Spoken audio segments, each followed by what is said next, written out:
नमस्कार। दिन भर की हर खबर से आपको करने खबरदार में हूं श्वेता सिंह। आज प्रधानमंत्री नरेंद्र मोदी को उत्तर प्रदेश की जनता ने आधिकारिक तौर पर अपना गोद लिया बेटा मान लिया है और इस बात पर ऐसे जनादेश का ठप्पा लगाया है जो आने वाले बरसों तक कोई भुला नहीं पाएगा। 37 साल बाद उत्तर प्रदेश में किसी एक पार्टी को 300 से ज्यादा सीटें मिली हैं और इस अद्भुत जनादेश से साफ है कि इस वक्त प्रधानमंत्री नरेंद्र मोदी की राजनीति के सामने सभी विरोधी एक तरह से शून्य हो गए हैं। देश के सबसे बड़े राज्य की जीत के साथ ही प्रधानमंत्री नरेंद्र मोदी ने 2019 की राजनीति का भी रास्ता साफ दिखा दिया है, जहां उनके राजनीतिक विरोधियों को भी लग रहा होगा कि नरेंद्र मोदी से राजनीतिक तौर पर टक्कर लेना फिलहाल किसी के बस की बात नहीं है। वो भी तब जब चुनाव से ठीक पहले नोटबंदी जैसा साहसिक निर्णय लिया गया था और इस पर विपक्ष ने प्रधानमंत्री नरेंद्र मोदी को पूरी तरह से घेर लिया था। लेकिन यूपी की जनता ने पीएम को हर टेस्ट में पास कर दिया। यूपी की जीत के आगे हर जीत फीकी है और यूपी में न किसी का काम बोला, न किसी का साथ पसंद आया, सिर्फ मोदी का नाम ही बोला। 11 तारीख को चुनाव के नतीजे आएंगे, विजय की होली मनाएंगे, केसरिया रंग से रंगी होली मनाएंगे।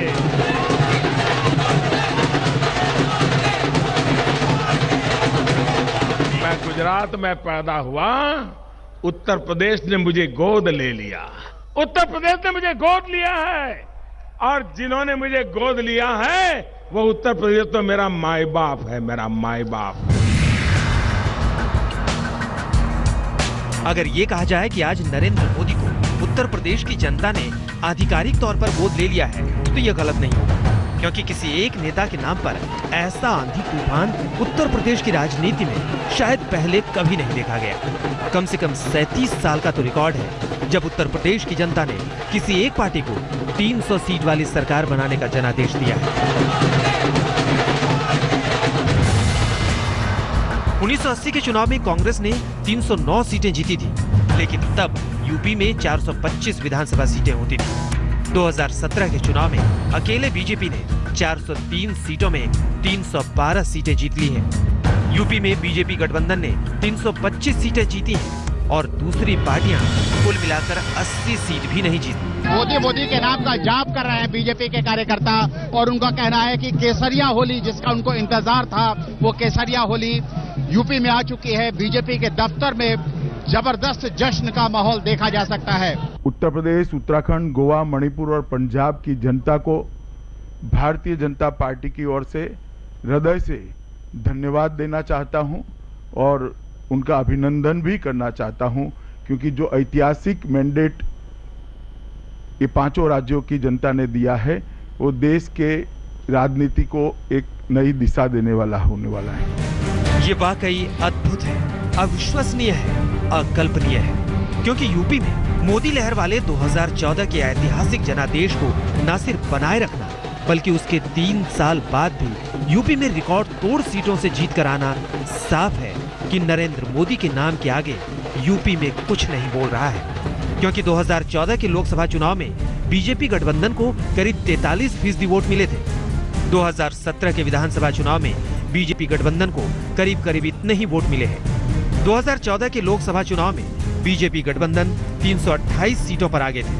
2017 के विधानसभा चुनाव में बीजेपी गठबंधन ने 325 सीटें जीती हैं। योग्यता के आधार पर चयन होगा। हमारी पार्टी के योग्यतम व्यक्ति को मुख्यमंत्री के लिए हम चयनित करेंगे। मेरे पास पर्याप्त काम है भैया, और मैं उत्तर प्रदेश का वोटर भी नहीं हूँ। कहते हैं कि जीत और हार दोनों में बौखलाहट नहीं, विनम्रता होनी चाहिए। लेकिन मायावती का आज का रवैया बहुत हैरान करने वाला था। मायावती के गुस्से वाले चेहरे से हार के बहाने निकल रहे थे, तो अखिलेश यादव की बातों से यूपी की जनता और जीतने वाली पार्टी के लिए ताने निकल रहे थे। किस तरह से उत्तर प्रदेश में मोदी के नाम का आंधी तूफान चला है, ये हम आपको बताते हैं।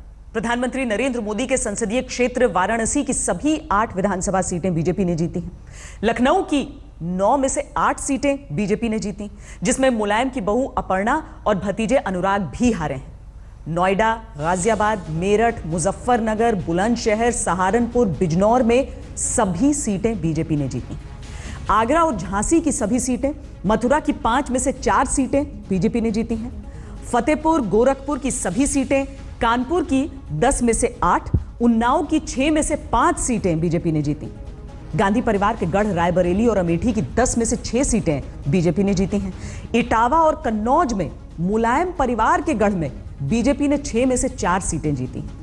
इस ऐतिहासिक जनादेश पर मैंने उत्तर प्रदेश में बीजेपी के प्रदेश अध्यक्ष केशव प्रसाद मौर्य से बात की।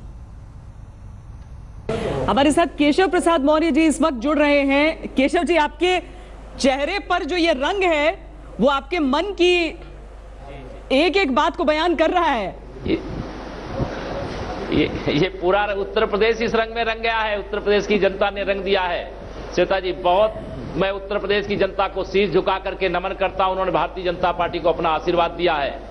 माननीय नरेंद्र मोदी जी के नेतृत्व में जो 2014 में हमने विजय प्राप्त की थी, 2017 में उस विजय को दोहरा रहे हैं और 2019 में फिर से इसी प्रकार से पूरा केसरियामय होगा यूपी।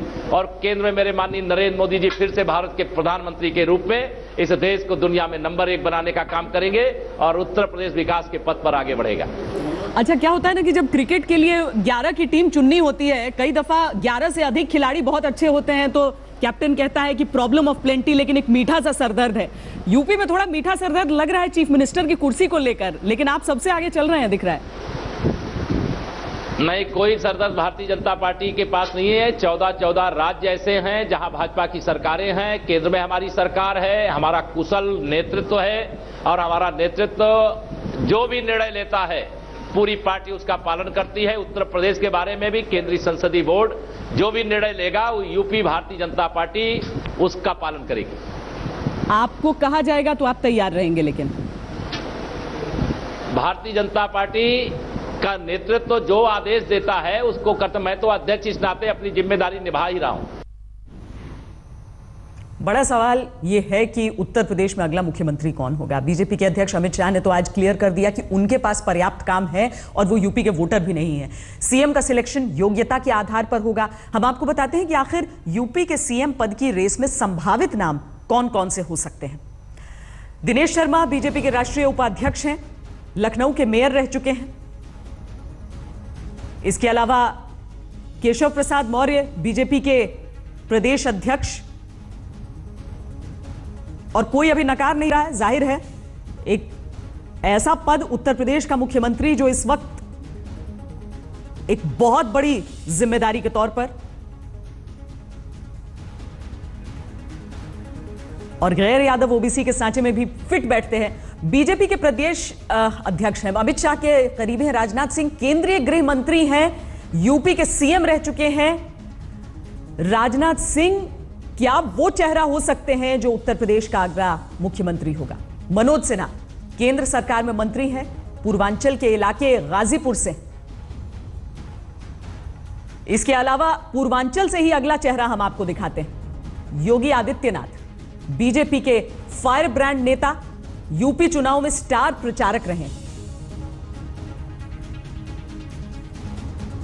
अगला नाम उमा भारती का भी है, जिस पर चर्चा की जा रही है कि क्या ये मुख्यमंत्री हो सकती हैं उत्तर प्रदेश की।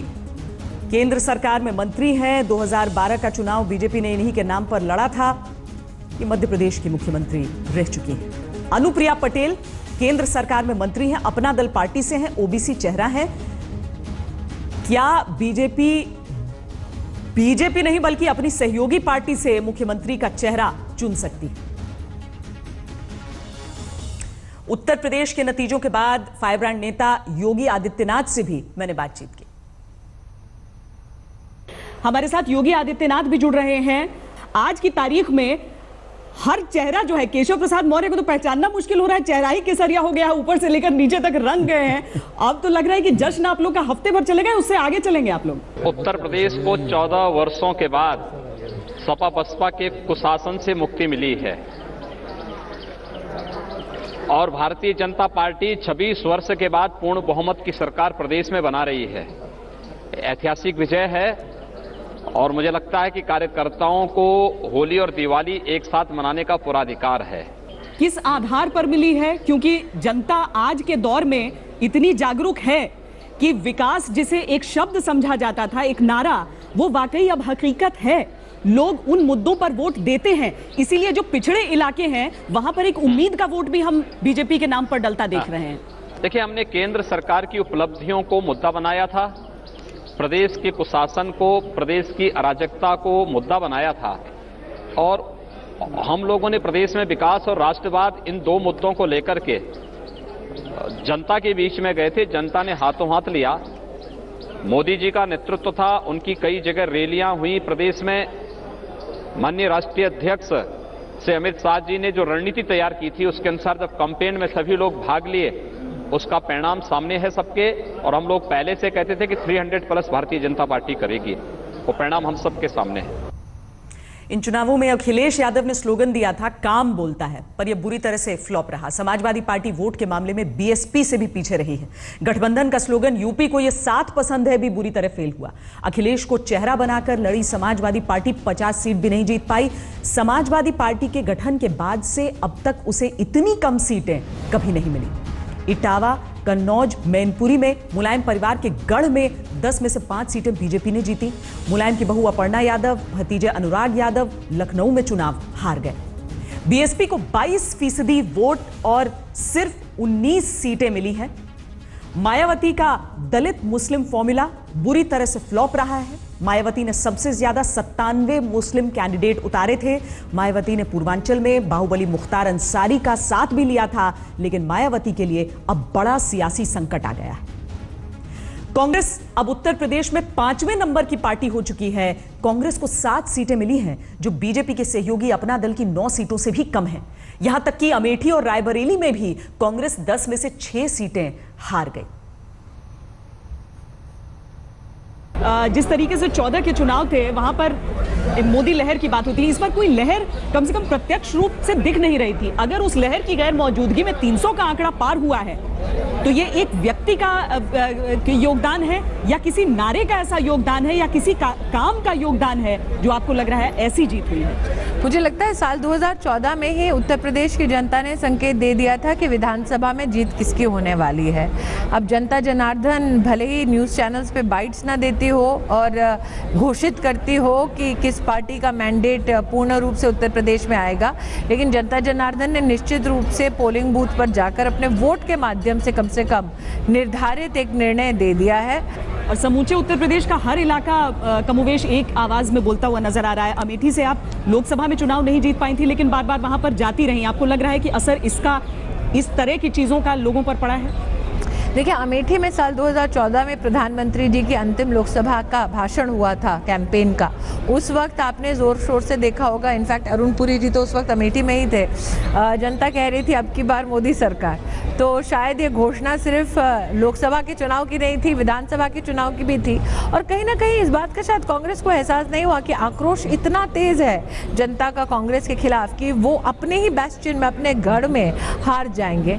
तो आज कहीं ना कहीं इस बात को भी स्वीकार करना पड़ेगा कि जनता जनार्दन ने अमेठी में भी कहा कि जहां पे 7 दशकों से कांग्रेस पार्टी और एक प्रमुख परिवार का वर्चस्व रहा है, वो वर्चस्व आज भंग इसलिए हुआ है क्योंकि जनता चाहती है कि अब विकास के मुद्दों पर काम हो। और अमेठी की जनता को भी अब सिर्फ नरेंद्र मोदी के नेतृत्व पर विश्वास है, राहुल गांधी पर विश्वास नहीं है। तो समाजवादी पार्टी को नुकसान हुआ कांग्रेस के साथ जाने का?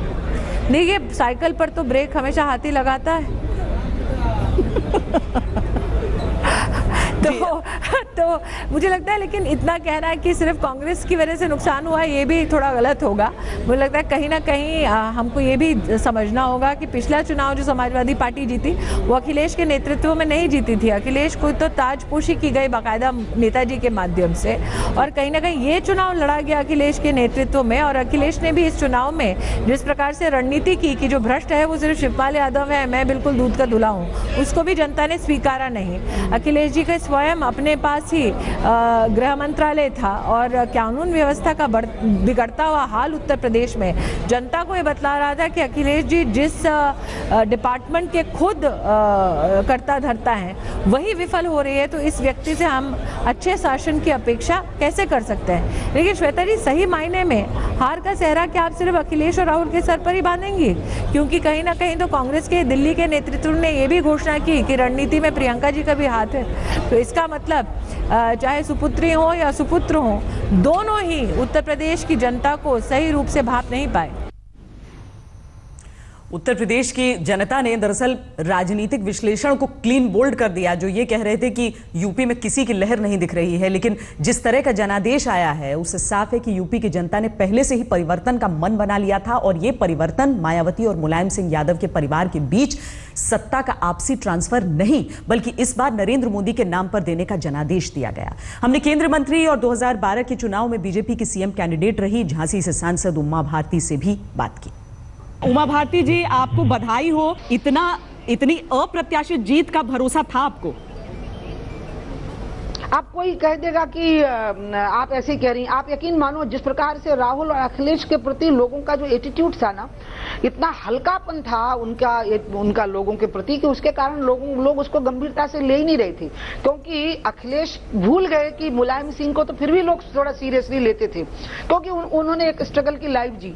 लेकिन अखिलेश ने जिस प्रकार की बातें कही और अपने आप को स्मार्ट साबित करने की कोशिश की, उनकी पत्नी ने जिस प्रकार से सब मिलकर के नोच रहे थे जैसे नरेंद्र मोदी को बिल्कुल, और राहुल तो इतने ऑल टाइम लो चले गए। क्या क्या दिल वाले दुल्हनियां ले जाएंगे, गब्बर सिंह, और ये गुजरात का कहां से आ गया गंगा के किनारे।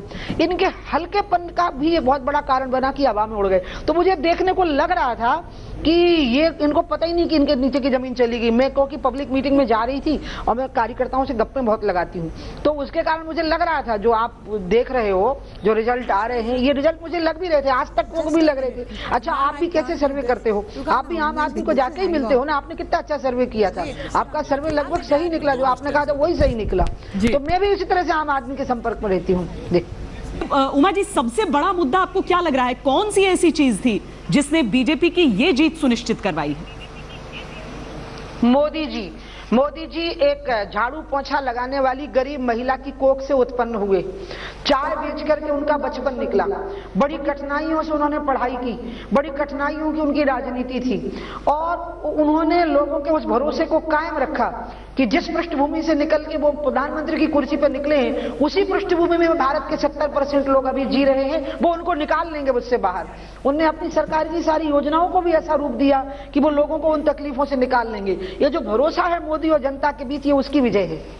पिछली बार जब भारतीय जनता पार्टी ने इससे जो सेकंड बेस्ट प्रदर्शन किया था उत्तर प्रदेश में, उस वक्त मुद्दा था राम मंदिर। आज क्या वो मुद्दा किसी भी तरीके से एक भूमिका रख रहा है बीजेपी की इस जीत में?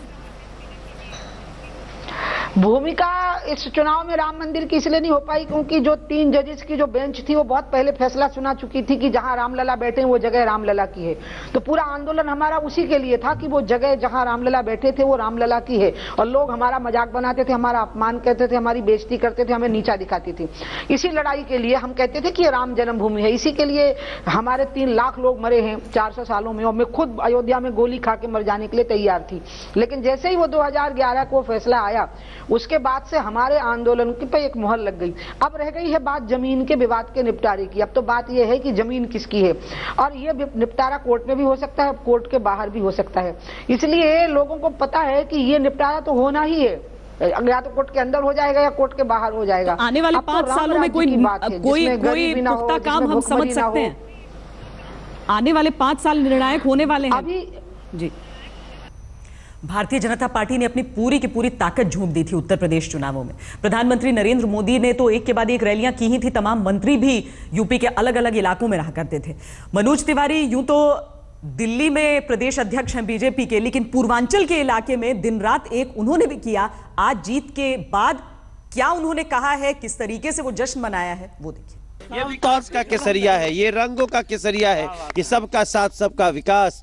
ये है करप्शन के खिलाफ जो केसरिया है, वो है, ये है ट्रिपल तलाक पे जो हमारे देश की मुस्लिम बहनों के दर्द को नरेंद्र मोदी ने समझने की कोशिश की है।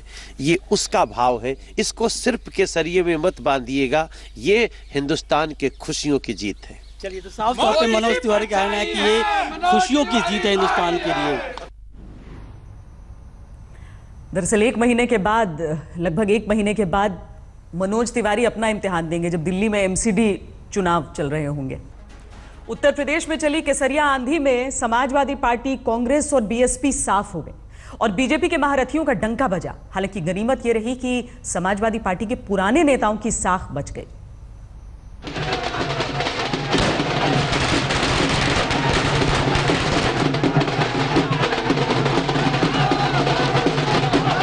पूरे यूपी पर केसरिया रंग चढ़ चुका है, जिसने सपा, बसपा, कांग्रेस सबका गेम ओवर कर दिया है।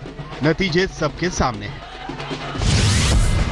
लखनऊ कैंट सीट पर समाजवादी पार्टी की बहू अपर्णा यादव को बीजेपी की रीता बहुगुणा जोशी ने 33,796 वोटों से हरा दिया है।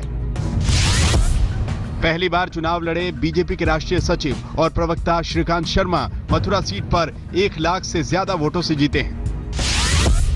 नोएडा सीट पर राजनाथ सिंह के बेटे पंकज सिंह ने कांग्रेस उम्मीदवार सुनील चौधरी को 1,04,000 वोटों से हराया। पश्चिमी उत्तर प्रदेश की वीआईपी सीट सरधना से मौजूदा विधायक और बीजेपी के फायर ब्रांड नेता संगीत सोम ने एक बार फिर जीत हासिल की है। इलाहाबाद वेस्ट सीट पर बीजेपी के वरिष्ठ नेता सिद्धार्थ नाथ सिंह ने समाजवादी पार्टी की ऋचा सिंह को 25,336 वोटों से हराया है। 60% मुस्लिम आबादी वाली देवबंद सीट से भी बीजेपी के ब्रजेश ने बीएसपी के माजिद अली को हरा दिया। दादरी सीट पर भी बीजेपी प्रत्याशी मास्टर तेजपाल नागर ने 2 बार विधायक रहे सतवीर गुज्जर को 82,700 वोटों से मात दी है। बीजेपी के पूर्व प्रदेश अध्यक्ष सूर्य प्रताप शाही पथरदेवा सीट से जीत गए हैं। उन्नाव बांगरमऊ सीट से बीजेपी के कुलदीप सिंह जीते हैं। इस सीट पर बीजेपी ने पहली बार जीत हासिल की है। बीएसपी छोड़कर बीजेपी में आने वाले स्वामी प्रसाद मौर्य ने पडरौना सीट पर जीत हासिल की है। इससे पहले वो 2 बार बीएसपी के टिकट पर इसी सीट से जीत चुके हैं। और मोदी जी में इस वक्त बहुत बड़ा विश्वास है। तो जो अंडरकरेंट थी भाजपा की, उसमें मेरा जो गुड वर्क था वो ऐड ऑन हो गया और इसीलिए वो ध्वस्त हो गए। देखिए कितनी बुरी हार समाजवादी पार्टी की मेरे क्षेत्र में हो रही है। उत्तर प्रदेश के विधानसभा चुनाव में बीजेपी के महारथियों ने अपनी जीत का डंका बजाया है। हालांकि शिवपाल, आजम समेत पुराने नेताओं की साख बची रही।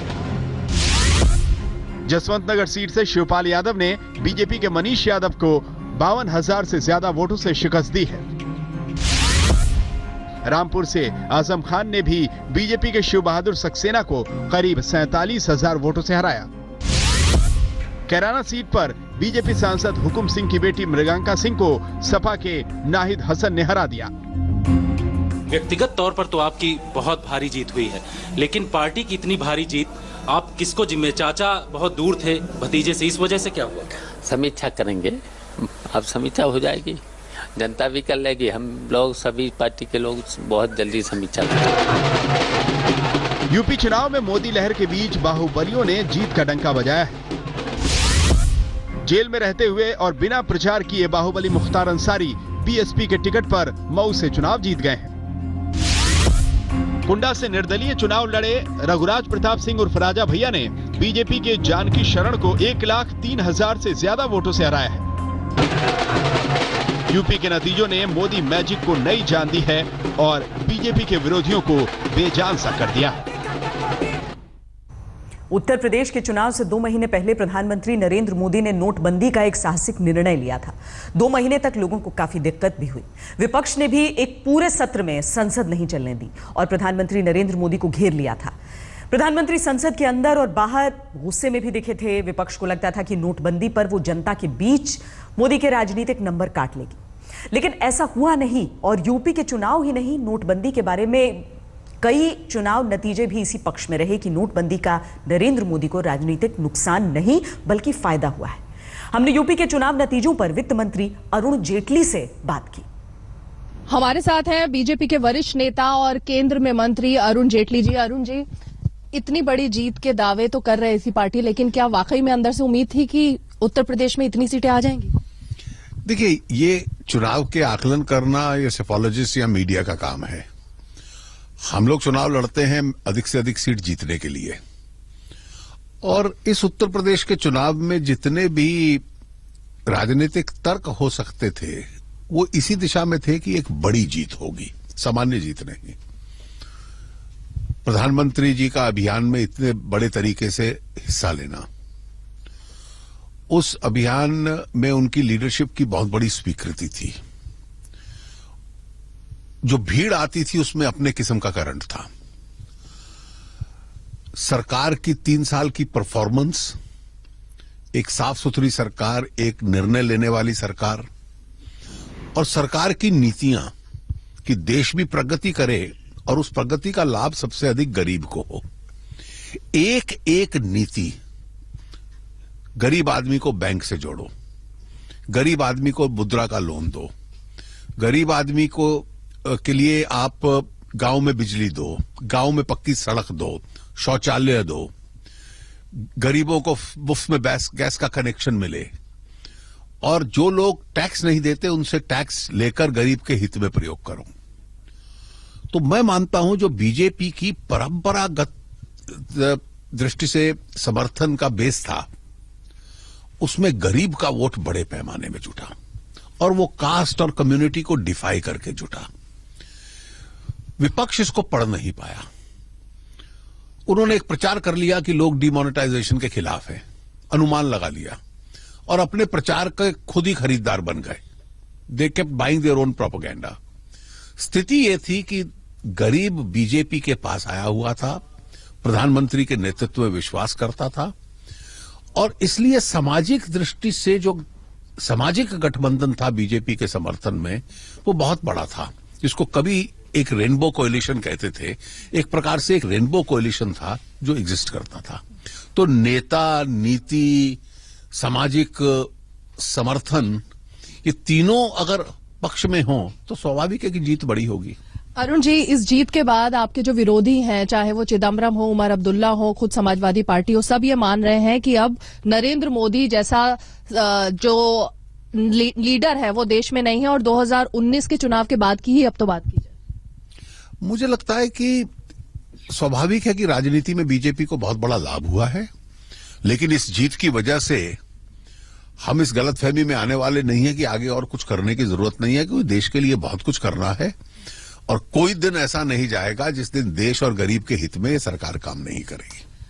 अखिलेश यादव और राहुल गांधी की जोड़ी, आपको लगता है कि लोगों ने उनको नकारा है या बीजेपी की जो नीतियां हैं जिसकी आप बात कर रहे हैं, चाहे वो नोटबंदी हो या कुछ? दोनों हुए हैं। ये गठबंधन अस्वाभाविक था।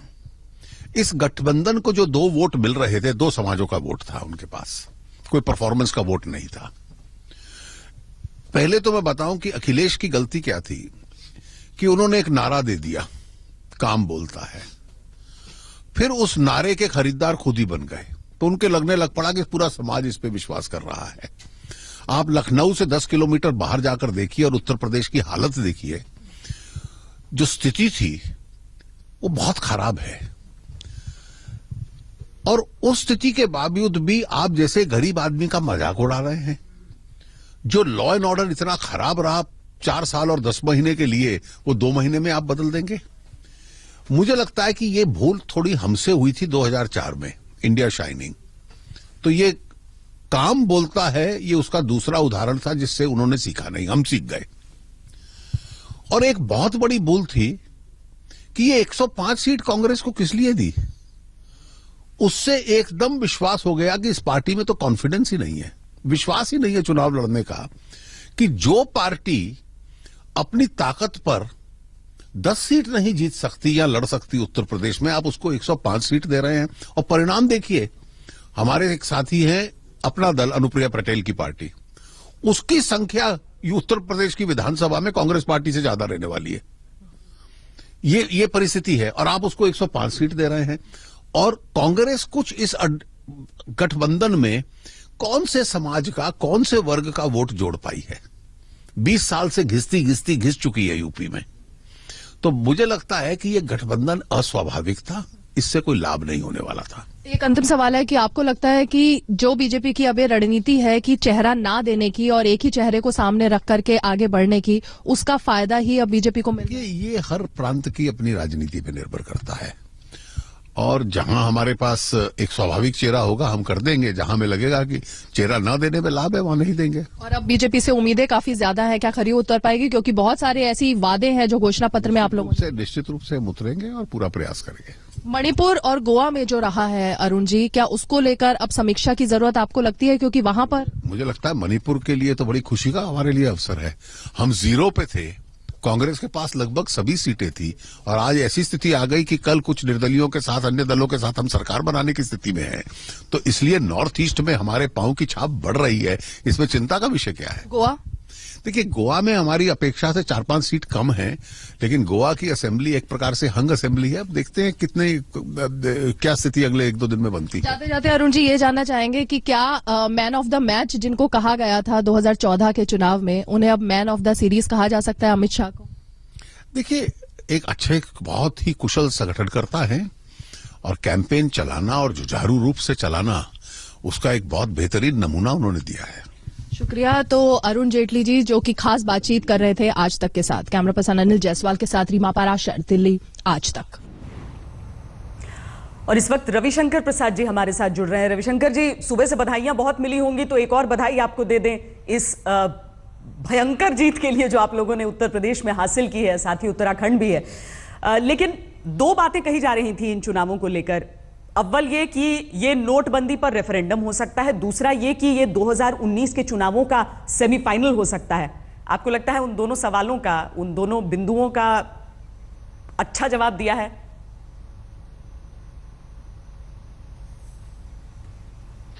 देखिए, पहली बात है, बहुत बधाइयां मिली, श्वेता जी की बधाई मिल गई, अच्छा लगा, बहुत बहुत धन्यवाद। देखिए, पहले बात है कि उत्तर प्रदेश के चुनाव को, श्वेता जी आप तो अनुभवी पत्रकार हैं, पारंपरिक रूप से देखने से बचना चाहिए। यह क्रांति है, एक सुनामी है। मतलब बीजेपी के औसत उम्मीदवार की जीत का प्रतिशत 20-25 हजार से शुरू होता है और 50-60 हजार पे खत्म हो रहा है। और ये पश्चिम से लेकर पूरब तक। कभी आपने कल्पना की थी कि मुलायम सिंह की बहू हार जाएगी? कभी आपने कल्पना थी कि कांग्रेस पार्टी 7 पे सिमट जाएगी? उस प्रदेश में जहां से नेहरू जी, इंदिरा गांधी, राजीव गांधी आते हैं, अमेठी और रायबरेली में कांग्रेस हार गई है। देखिए, यह समझना चाहिए और यह बदलाव है, यह विकास की ओर जाने की चाहत है। और उत्तर प्रदेश की राजनीति में एक टेक्टोनिक शिफ्ट है कि लोग परिवारवाद से ऊबे हैं और मोदी जी के व्यक्तित्व में एक भारत की आशा के रूप में जुड़ने का एक बहुत ही बड़ा प्रयास है। और मैं मानता हूं कि हर वर्ग का समर्थन मिला है, मुसलमानों का भी, नौजवानों का वोट मिला है। और 3 तलाक का विषय मैंने उठाया था। मुझे लगता है कि बड़ी संख्या में जो पीड़ित महिलाएं हैं, जिनकी संख्या उत्तर प्रदेश में बहुत बड़ी है, वो है। अब नोटबंदी का विषय तो हमने नहीं बनाया था ना, ये तो कांग्रेस ने बनाया था। चंडीगढ़ का नगर निगम का चुनाव हो तो नोटबंदी, जिला परिषद उड़ीसा का चुनाव हो तो नोटबंदी, मुंबई महानगर निगम का चुनाव हो तो नोटबंदी, पुणे की नगर निगम हो तो नोटबंदी, यूपी है तो नोटबंदी। तो पीएम ने कहा, अमित शाह ने कहा, फिर हो जाए फैसला। और ये देखा होगा, जब राहुल गांधी ने इतनी भद्दी एक प्रकार से आलोचनाएं की तो जनता ने जबरदस्त बहुमत दिया है। देखिए, कांग्रेस पार्टी की समस्या क्या है श्वेता जी, कि कांग्रेस पार्टी गरीब के साथ जुड़ने का दावा इंदिरा गांधी के समय से करती थी। और जो प्रधानमंत्री ने गरीबों के लिए इतना निर्णायक काम किया, तो आज वो गरीबों के खिलाफ खड़ी हो गई और एक प्रकार से लगा कि जो मोदी जी ईमानदार भारत बनाने की कोशिश कर रहे हैं, उससे रोकने का प्रयास। और दूसरा ये बताना बहुत जरूरी है कि कांग्रेस पार्टी जिस तरह से अलगाववादियों के पक्ष में दिखाई पड़ी, चाहे वो जेएनयू हो, चाहे वो आपके दिल्ली यूनिवर्सिटी में हो। मैं भी छात्र नेता रहा हूं, आप जानती हैं, जेपी मूवमेंट का सिपाही हूं, लड़े हैं हम लोग। लेकिन ये कहा कि भारत के टुकड़े होंगे, इंशाअल्लाह भारत की बर्बादी तक जंग चलेगी। और राहुल गांधी उनके साथ खड़े दिखाई पड़े, तो देश ने उसको भी लाइक नहीं किया। ये बात को आप समझिए। नहीं, लेकिन इसी चश्मे से है, ये तो आपका विषय है। इस चुनाव में आप हारे तो रविशंकर जी, इसी चश्मे से पंजाब की हार और गोवा की तस्वीर कहां फिट बैठ रही?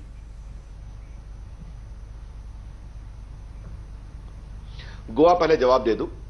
इलेक्शन कमीशन के वेबसाइट पर अपने सहयोगी कहिए जरा, आपको वोट का परसेंटेज दे दे।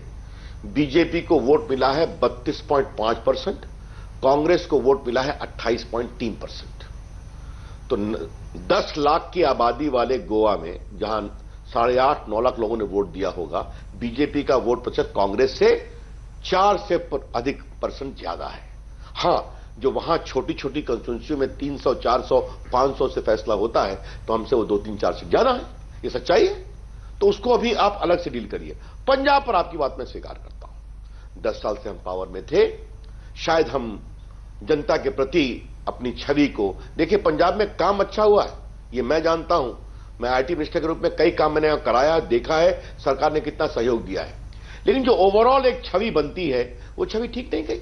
आगे विचार करना पड़ेगा कांग्रेस। लेकिन एक बात मैं आपसे बता दूं, क्षमा करिए श्वेता जी, पंजाब की जीत में राहुल गांधी को इसके लिए आप शुभकामना देना बंद कर दीजिए।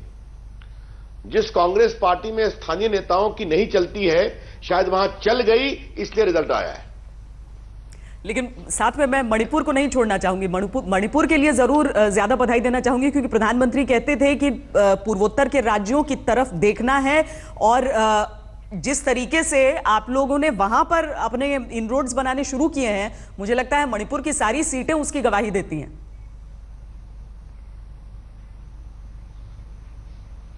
देखिए श्वेता जी, आपने एक बहुत बड़ी बात की, और आज तक देश का बड़ा चैनल है। मैं देश के आपके दर्शकों के सामने एक बात कहना चाहता हूं। आज बीजेपी कश्मीर में शासन कर रही है। आज बीजेपी का वोट शेयर केरला में 15% आया है। आज बीजेपी बंगाल में कई जगह सेकंड रही है। आज बीजेपी आसाम में राज कर रही है। आज बीजेपी नागालैंड में एक पार्टनर है। आज बीजेपी आंध्र प्रदेश में पार्टनर है। आगे कर्नाटक का चुनाव होगा तो बीजेपी निश्चित जीतेगी, आप ही जानती हैं। और बाकी उत्तर प्रदेश, मध्य प्रदेश, छत्तीसगढ़, राजस्थान, उत्तराखंड, हरियाणा, ये सब तो, महाराष्ट्र, गुजरात, ये सब हमारे अब तो ही है। तो बीजेपी आज पूर्णता में अखिल भारतीय पार्टी है, और देश भाजपा पर विश्वास कर रहा है। इसको समझने की जरूरत है। कांग्रेस पार्टी इसको नहीं समझती है, वो अपने पुराने ख्यालों में रहती है, तो उनको मुबारक है, हमें क्या कहना उसका। आखिर में एक सवाल मैं आपसे पूछना चाहूंगी, क्या बिहार की हार का कोई ऐसा सबक था जो उत्तर प्रदेश में लागू किया गया, उसे प्रयोग किया गया, और उसका नतीजा था कि वैसी हार नहीं बल्कि ऐसी जीत जिसकी कोई तुलना ही नहीं है?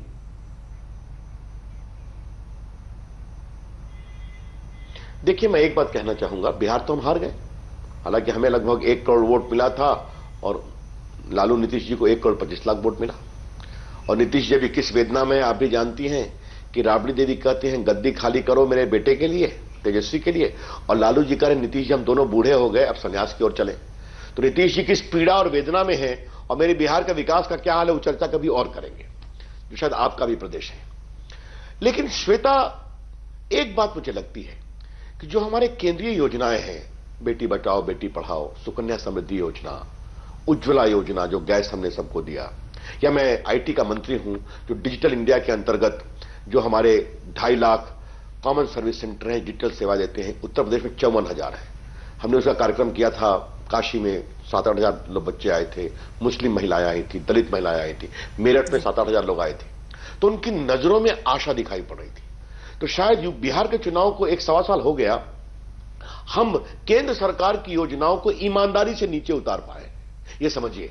और लोगों ने देखा है कि उनके सिर्फ कारनामे बोल रहे हैं, और मोदी जी ईमानदारी से हर वर्ग के लिए काम कर रहे हैं। फसल बीमा योजना, शौचालय योजना, तो ये सारी चीजें आई वहां पर। लेकिन सबसे बड़ी बात यह है, उत्तर प्रदेश भारत का सबसे बड़ा प्रदेश है, और एक प्रकार से यह भारत की प्रयोगशाला है। जाति, कॉम्पिटिटिव पॉलिटिक्स, अल्पसंख्यकवाद, किसानों की पॉलिटिक्स, इन सबों को लेकर, और उसमें अगर इतने निर्णायक रूप से हमारे साथ आया है। देखिए उत्तर प्रदेश की हालत क्या है, मैं फिर आपके चैनल का दुहाई देकर एक बात कहना चाहूंगा। मैं देश का इलेक्ट्रॉनिक का भी मिनिस्टर हूं। पिछले 2 साल में देश में 72 मोबाइल मैन्युफैक्चरिंग फैक्ट्री आ गई, जिसमें 21-22 सिर्फ नोएडा और ग्रेटर नोएडा में आई है, जहां आपका दफ्तर है। मैंने उनसे पूछा कि आगे क्यों नहीं जाते हो, गाजियाबाद, मेरठ, आगरा? तो कैसा डर लगता है, आप बात समझती हैं।